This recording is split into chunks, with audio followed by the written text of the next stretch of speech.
আচ্ছা, প্রোগ্রামিং ল্যাঙ্গুয়েজকে কি কখনো একটা বিশাল বাড়ির আর্কিটেকচারের মতো করে ভেবে দেখেছেন? আমরা যে সফটওয়্যার বা অ্যাপ ব্যবহার করি তার সব কিছুর পেছনে কিন্তু একটা নকশা আছে, একটা ব্লুপ্রিন্ট আছে। চলুন, কোডিংয়ের এই স্থাপত্যের জগৎটাকে আজ একটু কাছ থেকে দেখে আসি। শুরুতেই একটা বেশ বড় প্রশ্ন করা যাক, আমাদের চিন্তাভাবনাকে কিভাবে একটা কাঠামো দেওয়া যায় বলুন তো? মানে আমরা যখন কোনো একটা আইডিয়া নিয়ে ভাবি, তখন সেটাকে কিভাবে এমন একটা ভাষায় প্রকাশ করা যেতে পারে যা একটা মেশিনও বুঝতে পারবে? এটাই কিন্তু প্রোগ্রামিংয়ের একেবারে মূল ভিত্তি। আর এখানেই কিন্তু আসল চ্যালেঞ্জটা চলে আসে।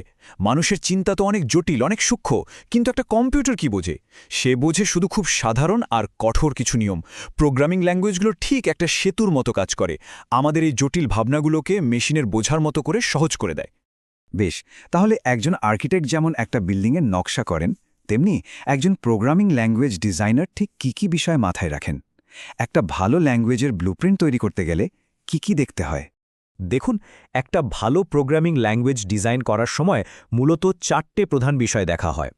প্রথমত, এটা কতটা সহজে পড়া আর লেখা যায়। দ্বিতীয়ত, এটা কতটা নির্ভরযোগ্য বা রিলায়েবল। আর সবশেষে, এটা তৈরি করতে আর চালাতে খরচ কেমন। এই বিষয়গুলোই কিন্তু একটা ভালো ডিজাইনের ভিত্তি তৈরি করে দেয়। তবে এই নকশাগুলো কিন্তু এমনি এমনি তৈরি হয় না। মানে কম্পিউটারের হার্ডওয়্যারটা কেমন, তার আর্কিটেকচারটা কি, আর সেই সময় কোন প্রোগ্রামিং পদ্ধতি বা ফিলসফি জনপ্রিয়, এই সব কিছুর ওপর ভিত্তি করে কিন্তু ল্যাঙ্গুয়েজের ডিজাইন অনেকটাই বদলে যায়। চলুন, এবার পরের অংশে যাওয়া যাক। আমরা দেখব কোড লেখার প্রধান 4টে আর্কিটেকচারাল স্টাইল বা প্যারাডাইম কি। এগুলোকে বলতে পারেন কোড সাজানো 4টে ভিন্ন ভিন্ন দর্শন। প্রথম স্টাইলটা হলো ইম্প্যারেটিভ বা বলা যায় আদেশমূলক। ভাবুন তো, আপনি একটা রান্নার রেসিপি ফলো করছেন, প্রথমে এটা করুন, তারপর ওটা মেশান। এখানেও ঠিক সেভাবেই কম্পিউটারকে একদম ধাপে ধাপে বলে দেওয়া হয় তাকে কি করতে হবে। সি এর মতো ল্যাঙ্গুয়েজগুলো এই ধারার একেবারে ক্লাসিক উদাহরণ। দ্বিতীয়টা হলো অবজেক্ট ওরিয়েন্টেড প্রোগ্রামিং। এটা অনেকটা লেগো ব্লক দিয়ে কিছু বানানোর মতো, জানেন? এখানে ডেটা আর সেই ডেটার ওপর কাজ করার পদ্ধতিগুলোকে একটা অবজেক্ট বা ব্লকের মধ্যে একবারে প্যাক করে দেওয়া হয়। তারপরে ব্লকগুলো জুড়েই বড় বড় প্রোগ্রাম তৈরি করা হয়। জাভা বা পাইথনের মতো জনপ্রিয় ল্যাঙ্গুয়েজগুলো কিন্তু এভাবেই কাজ করে। এরপর আসছে ফাংশনাল প্রোগ্রামিং। এটাকে অনেকটা অঙ্কের সূত্রের মতো করে ভাবা যায়। এখানে প্রত্যেকটা কাজ হলো একটা ফাংশন, আপনি একই ইনপুট দিলে প্রতিবার ঠিক একই আউটপুট পাবেন। এখানে কোনো অপ্রত্যাশিত পরিবর্তন বা সাইড এফেক্টের জায়গা নেই। হ্যাস্কেলের মতো ল্যাঙ্গুয়েজগুলো এই বিশুদ্ধ নীতিটা মেনে চলে। আর আমাদের চতুর্থ স্টাইলটা হলো লজিক প্রোগ্রামিং। এই স্টাইলটা বেশ মজার, অনেকটা একজন গোয়েন্দার মতো। আপনি কম্পিউটারকে সরাসরি সমাধানটা বলে দেন না, বরং কিছু সূত্র বা নিয়ম দিয়ে দেন। কম্পিউটার সেই সূত্রগুলো ব্যবহার করে নিজেই রহস্যের সমাধান খুঁজে বের করে। প্রলগ হলো এই ধারার সবচেয়ে পরিচিত একটা নাম। এই যে দেখুন, এখানে আমরা 4টে আর্কিটেকচারাল স্টাইলকে পাশাপাশি রেখেছি। ইম্পারেটিভ হলো রান্নার রেসিপির মতো, অবজেক্ট ওরিয়েন্টেড হলো লেগো ব্লকের মতো, ফাংশনাল হলো একেবারে বিশুদ্ধ গণিতের মতো, আর লজিক প্রোগ্রামিং হলো সেই গোয়েন্দার মতো যে সূত্র থেকে সিদ্ধান্তে পৌঁছায়। বাহ, নকশা তো হয়ে গেল, কিন্তু এই ব্লুপ্রিন্ট বা কোডকে বাস্তবে একটা চালু প্রোগ্রামে পরিণত করা হয় কিভাবে? চলুন এবার সেই নির্মাণের প্রক্রিয়াটা একটু দেখে আসি। আসলে প্রক্রিয়াটা কিন্তু বেশ সোজা সাপটা।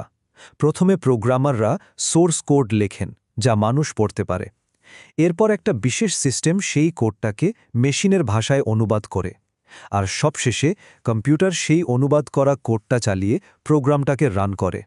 এই যে অনুবাদের কথা বললাম, এটা মূলত দুইভাবে হয়। একটা হলো কম্পাইলেশন, যেখানে পুরো কোডটাকে একবারে মেশিন ভাষায় অনুবাদ করে ফেলা হয়। এটা সাধারণত খুব ফাস্ট প্রোগ্রাম তৈরি করে। আরেকটা হলো ভার্চুয়াল মেশিন বা ইন্টারপ্রিটেশন, যা অনেকটা দোভাষীর মতো কাজ করে, মানে লাইন বাই লাইন কোড অনুবাদ করে আর সাথে সাথে চালায়। এর বড় সুবিধা হলো একই কোড বিভিন্ন ধরনের মেশিনে কোনো পরিবর্তন ছাড়াই চালানো যায়।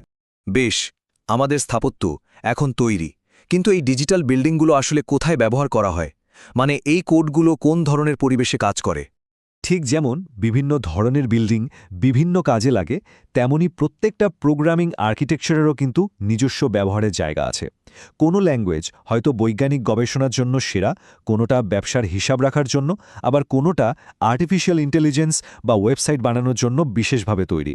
আর এভাবেই কিন্তু পুরো যাত্রাটা শেষ হয় মানুষের একটা জটিল চিন্তা থেকে শুরু করে সেটাকে একটা নকশার মাধ্যমে সাজিয়ে একটা নির্দিষ্ট আর্কিটেকচারাল স্টাইল দিয়ে তৈরি করে আমরা অবশেষে একটা সম্পূর্ণ সফটওয়্যার পাই যা আমাদের এই ডিজিটাল পৃথিবীতে কাজ করে। আমাদের এর আলোচনা শেষ করার আগে একটা প্রশ্ন রেখে যেতে চাই। প্রযুক্তি যত এগোচ্ছে কোড লেখার এই আর্কিটেকচারও কিন্তু তত বদলে যাচ্ছে। তাহলে প্রশ্ন হল, কোড লেখার পরবর্তী যুগান্তকারী স্টাইল বা স্থাপত্য রীতিটা কেমন হবে বলে মনে হয়?